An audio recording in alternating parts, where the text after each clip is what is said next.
And then we had probably one of the most fun matches I've seen in a while. Mark Briscoe versus MJF in the tables and tacks match. When I first started watching this and I wasn't having a good time, that's when I realised I needed to put wrestling away for the day and then come back the next day with fresh eyes. Yeah, because I think, up until this point, I think, the show had been a bit of a turd until this point, hadn't it, really? Yeah. It was a bit of a letdown. And then, this did pick it up. I like this stipulation. Yeah. I mean, obviously the tacks didn't start in the ring. Yeah. But once the tacks were in the ring, and it was I think it's definitely the most tacks I've seen in a wrestling ring. So the whole ring was like, they got out so many thumbtacks that the entire canvas of the ring was engulfed in thumbtacks, basically. Mark Briscoe poured tacks out of a bucket that basically covered the entire canvas. I think it was like a bucket in each corner. Yeah. I think it was 4 buckets. Jesus Christ. But what got me with this is it was really clever, because, let me have a sip of this behind. What was clever about this is, because there were so many tacks in the ring, there weren't really many moves done, for obvious reasons. Right? But what it did do is it made every slam, every spine buster mean so much more. Every single move, because of that added danger of attacks, it just made... And so, I don't know how many it was, but there was no slams or anything really in the match, in the ring, was there? No, yeah. But when there was one, it was just like...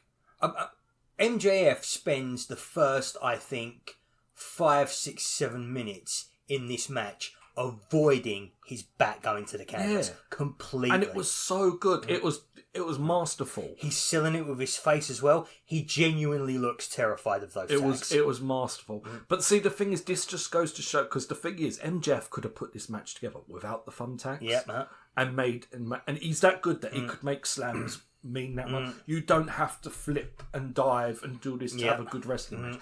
And to be honest, I mean, I know this had thumbtacks all over the place, but when you've got a truly great wrestler, you can just have a good wrestling match. And this was it was weird, because obviously you had the gimmick, but it worked. It just, for me, this was one of the best things on the night, I think. I enjoyed this so much. Small tangent. One of my biggest pet peeves with people talking about wrestling right now is that everybody, anytime a stipulation comes up, which is basically just hardcore rules, everyone goes, "Oh, what's the stipulation? What are the rules? Why is this different to a regular hardcore match?" Oh, it's Shut the fuck up. It isn't.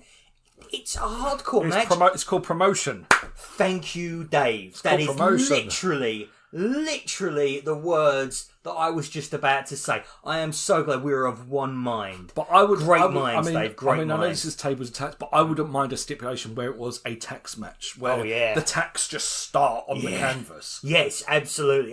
Just like watching the referees and the ring crew just like evenly distribute the tacks all over the place. Yeah, I think that would be. Yeah, that would be. Yeah, I just really enjoyed this stip. I thought it was so clever what they did with this match, and it was so brutal, especially seeing like Mark Briscoe running around with all them tacks sticking out the back of his head and stuff. And you know how you know MJF is an absolute professional in this match? Comes out wearing nothing but white. Nothing but white, yeah. Nothing but white. Just see all that claret all the way over. All that claret over that nice new tablecloth. Oh, yeah, it was so good. It was so good. I mean, you even had Bryce Remsburg had his arms all taped up. Great stipulation, great execution. This was great. This was great. I mean, I love Mark Briscoe. Mark Briscoe's so underrated sometimes. Absolutely.